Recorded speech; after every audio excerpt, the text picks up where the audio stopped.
We are here chatting to Pete Botha about his runners at Hollywood Bets Kenilworth on the 9th of November. Your first runners in race 3. It's a class 4 over the mile. It's number 1 Baton Rouge for your Dare to Dream syndicate.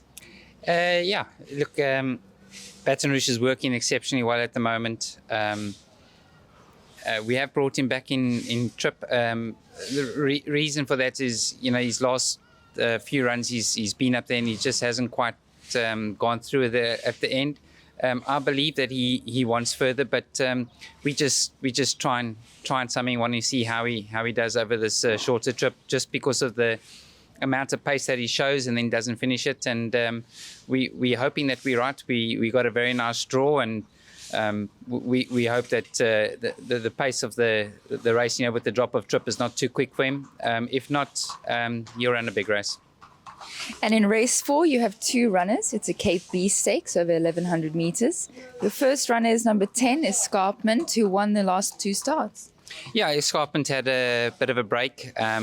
He's obviously got his issues, and we couldn't run him at Durbanville, so we sent him to the farm just to rest during the Durbanville period. And now he's come back. He's working very well. Not quite racing fit, but he's working very well, and I think he's fit enough to run a good race. But he might just need the run. He's just not quite racing fit. But he's a very nice horse, and in a race like this, he can definitely hold his own. So we're quite hopeful of a big run for him. But there is obviously that chance that he might just need this run, because he's not a horse that we would like to gallop and that. So he might just need it.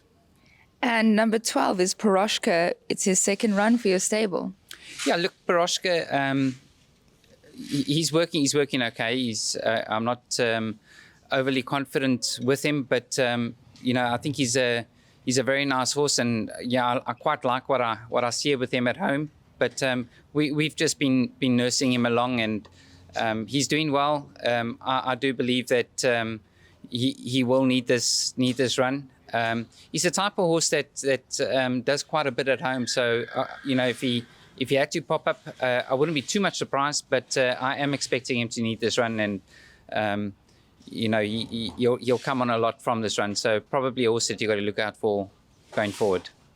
And in the listed Willavington States, you have Barakat, who won in 2022, came second in 2023. Yeah, he's obviously a stable favourite. He's a very nice horse, and he's doing very well.